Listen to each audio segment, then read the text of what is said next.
Ahí está. Bueno. La realidad tiene un sonido propio. Audios de la mañana. En De Acá en Más.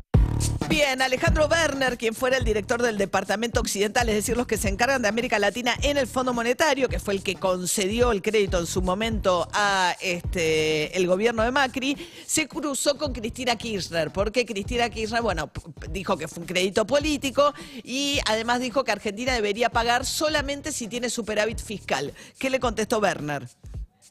Bueno, creo que nunca han puesto un programa económico consistente, congruente, aún uno incongruente. Realmente no hay un programa de políticas públicas en la Argentina desde que empezó el gobierno de Fernández.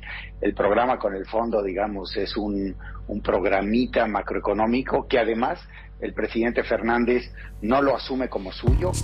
Bueno, un programita económico, dice, ¿no? Máximo Kirchner de la Cámpora dice que es un programa inflacionario, y Cristina Kirchner, que genera enormes problemas para la economía argentina, y Werner dice, no, es un programita. ¿Qué más dijo? Lo único complicado fue responder los como 70 WhatsApp, 40 Esto porque de ellos. Cristina Kirchner le escribió Mr. Werner, y entonces dice que mucha gente le escribió para hablarle del tuit de Cristina Fernández de Kirchner. Estaban, hello, Mr. Werner. La tarde de ayer no pude trabajar mucho, pero fuera de eso, digamos, fue bueno porque, digo, gente con la que hace mucho tiempo no hablaba, retomamos contacto. Más bien fue gracioso, en el fondo es triste, ¿no? Porque al final del día es la vicepresidenta de su país, fue elegida para resolver problemas, no para seguir dándole vueltas a una canción, digamos, sobre el crédito del fondo anterior, etcétera, que lo podemos discutir, etcétera, pero yo me imagino que la sociedad argentina que votó la fórmula de ella con Alberto Fernández, los votaban con la expectativa de que se enfocaran en resolver los problemas de Argentina. Bueno, pues uno de los problemas de Argentina es que tiene una deuda relevante con el Fondo Monetario y eso condiciona gran parte de la situación económica argentina. Matías Culfas, que fue el ministro de Desarrollo Productivo, que se fue en el medio de la pelea feroz con el kirchnerismo. Era una pieza clave del equipo económico de Alberto Fernández, que Alberto Fernández entregó en una de sus derrotas más importantes en la pelea con el kirchnerismo. Ayer lo entrevistaba Ernesto Tenenbaum porque está sacando un libro que le va a presentar también a Ernesto en la Feria del Libro a Matías Culfas. Él había escrito un libro muy interesante que fue el origen del odio al kirchnerismo con Matías Culfas, que se llamó Los Tres Peronismos, de los cuales Los tres kirchnerismos. Los tres kirchnerismos. El peor de todos era el segundo mandato de Cristina Kirchner, cosa que Cristina Kirchner nunca le perdonó. Y ahora sacó un libro que se llama Cómo para modernizar al peronismo. No sé exactamente así el título, pero es la idea. Modernizar las ideas económicas del peronismo. ¿Qué decía Culfas? La inflación reapareció en el año 2007. Llevamos 16 años ya con inflación, primero moderada, 25% por año, después un poquito más que moderada, 50%, y ahora estamos ya en un régimen de alta inflación, de la cual ya no se sale gradualmente. Creo que tiene que haber, sin duda, un plan de estabilización. Ahora digo, ¿qué hicimos estos 16 años para combatir la inflación? Y mi respuesta es prácticamente nada. Durante los 8 años de Cristina, no hubo ningún plan antiinflacionario. Más bien lo que hubo fue una negación total del fenómeno. Un peronismo para el siglo XXI se llama el libro. Bueno, la negación de la inflación. Después se le argumentó que una de las maneras más perversas finalmente de alimentar la inflación es sostener los subsidios a la clase media y alta de las tarifas de los servicios públicos, porque eso se financia con emisiones, es decir, con inflación que pagan los pobres. Está subsidiando a la clase media y alta, perjudicando a los pobres. ¿Qué más dijo Matías Culfas? En cuanto a contexto, un montón de escenarios completamente inesperados y súper complejos, ¿no? Para ser justos y equilibrados, ¿no? Herencia, pandemia, guerra. Sabíamos perfectamente al iniciar que esto iba a ser complicado porque ya se venía con una situación de deuda que había que reestructurar, y después pandemia, guerra. Cuando el tema guerra se empezaba a estabilizar, viene la sequía. Es decir, la verdad que no sé si hubo tantos problemas todos juntos en un solo gobierno. Además de esto, por si esto fuera poco, un nivel de internismo a cielo abierto, que también creo que yo revisé varios gobiernos, en todos los gobiernos hay internas, pero creo que en ninguno hubo este nivel de internismo está marcado a cielo abierto, ¿no? Entonces, bien, creo era yo que Matías todos los fenómenos que Culfas mencioné planteando, porque cuando hace la enumeración Alberto Fernández, no dice, él dice, tuve la guerra, después tuve la pandemia, tuve la guerra, tuve la sequía, pero en privado sí dicen, y además la interna de tener el boicot adentro, que es un poco lo que enumera Matías Culfas como otro de los factores. Es como si estuviésemos haciendo un balance de un gobierno que terminó. Bueno, no, le faltan 10 meses al gobierno de Alberto Fernández. Hablando de eso, Antonio Aracre, que fue su jefe de asesores fugazmente, porque después de una larga carrera en Syngenta, en el sector privado, en una de las empresas más grandes de productos para el campo, agroquímicos, pasó 3 meses en la Casa Rosada como jefe de asesores en una experiencia que se ve que no le gustó tanto. A ver. ¿Sentís que algo de la corrida cambiaria posterior a tu salida del gobierno tuvo que ver con vos? La verdad que no. Pienso que sería extremadamente soberbio y presuntuoso de mi parte arrojarme ese poder, porque la verdad es que significaría que soy mucho más importante de lo que verdaderamente soy. Creo que el problema de la corrida tuvo que ver con esto. El viernes se informó una inflación del 7,7% que nadie esperaba, y la tasa de interés era sumamente negativa. Y si tardás una semana y pico en cambiar la tasa de interés, es obvio que se te va a desatar una corrida. ¿Vos sentís que fuiste el chivo expiatorio de la corrida? Sí, eso sí.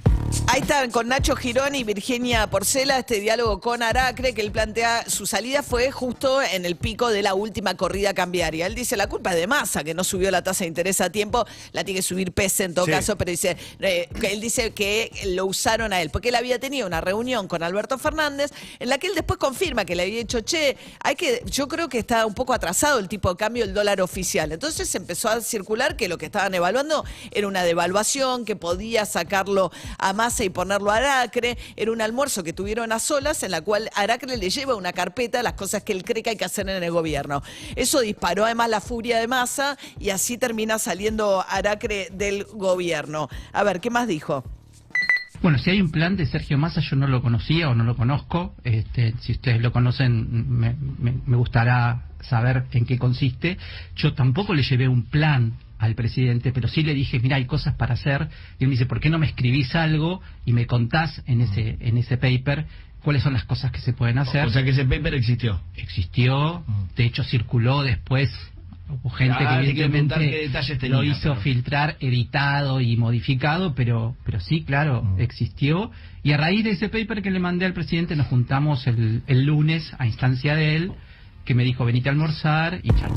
Bueno, un poco después Aracre mismo describe el problema de cómo gestiona Alberto Fernández. Dice, es muy radial, es difícil trabajar en equipo, porque habla con uno, con otro, a todos le dice que sí, dale, no sé qué, y eso genera mucho conflicto. O sea, naturalmente, si está hablando de economía sin que esté el ministro de Economía sentado en la mesa y le dice, armate un paper, va a generar ruido. Hay algo del estilo conducción de Alberto Fernández que genera este tipo de cortocircuitos también.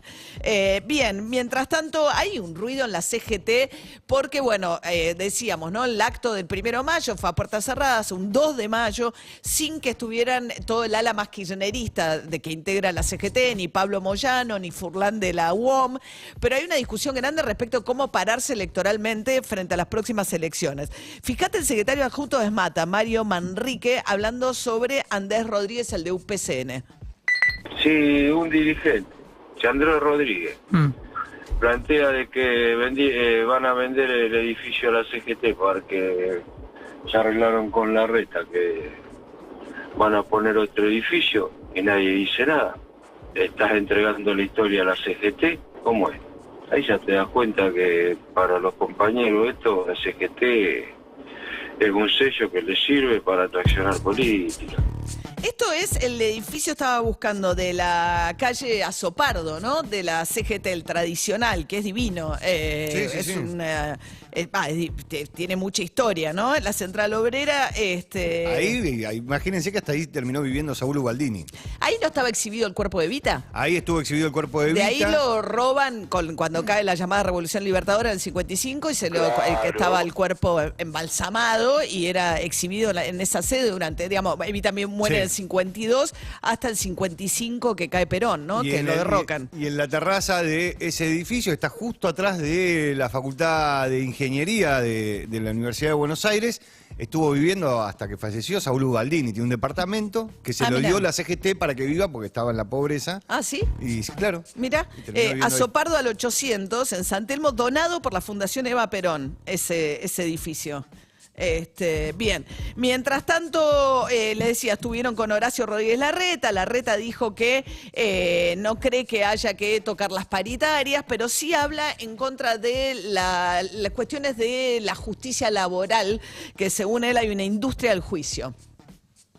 Yo lo dije varias veces, tenemos que actualizar, modernizar el sistema laboral en la Argentina, empezando por terminar con la famosa industria del juicio laboral, que hace que hoy, hace 12 años que no crece el empleo formal, privado, estable en la Argentina. No crece el empleo, porque quienes toman trabajadores tienen pánico de caer en un juicio laboral.